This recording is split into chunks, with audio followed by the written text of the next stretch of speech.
Assalamualaikum warahmatullahi wabarakatuh. Perkenalkan, nama saya Nisa Sulistiawati. Saya dari kelompok 11 peserta PSPT 2021 dari Prodi Teknik Informatika STIMIK Bandung. Di sini saya akan menjelaskan tentang teori bongkahan es. Seperti yang bisa Anda lihat pada gambar di samping, es hanya terlihat sedikit saja di permukaan, sedangkan sisanya ada dalam permukaan. Itu disangkut pautkan dengan pola pikir manusia, bahwa bongkahan es yang terlihat pada permukaan adalah cara berpikir manusia dalam keadaan sadar, sedangkan bongkahan es yang tidak ternampak atau dalam permukaan adalah cara berpikir manusia dalam keadaan tidak sadar. Dalam kehidupan sehari-hari, kita melakukan sesuatu hanya 20% yang kita sadari, sedangkan sisanya 80% tidak kita sadari. Contohnya apa? Misalkan, kita berangkat ke sekolah, itu adalah hal yang telah kita rencanakan dan kita sadari. Sedangkan yang tidak kita sadari, kita bermain sosmed. Kita hanya berniat untuk 15 menit saja misalkan, tetapi karena kita keasyikan, kita menghabiskan waktu hampir berjam-jam. Kebanyakan manusia di muka bumi ini melakukan kegiatan mereka dengan tidak mereka sadarkan atau hal yang tidak penting. Syukur-syukur kita menggunakan sosial media itu untuk kegiatan positif. Misalkan kita mencari materi untuk menambah wawasan, atau kita membaca edukasi-edukasi untuk menjadi pegangan kita di kemudian hari. Bagaimana sih caranya agar kita meminimalisir kegiatan yang tidak kita sadari dan negatif?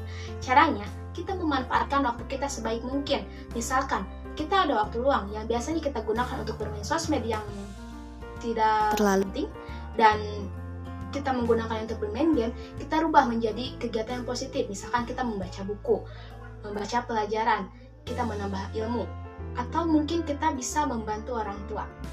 Loh, berarti nggak boleh dong kita bermain sosmed? Boleh-boleh aja, asal digunakan untuk hal yang positif, atau sesekali untuk hiburan menghilangkan penat.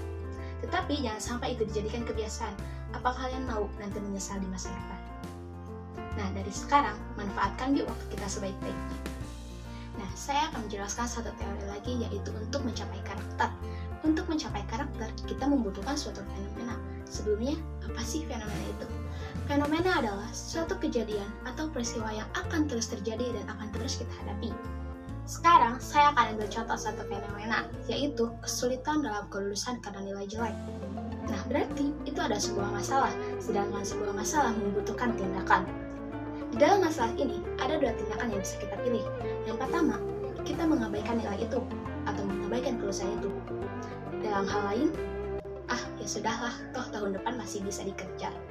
Atau, kita mengambil tindakan yang kedua, mengejar nilai itu, dan mengejar kelulusan, memperbaiki semuanya. Nah, dari sini, dari dua tindakan ini, sudah bisa disimpulkan karakter manusia itu seperti apa.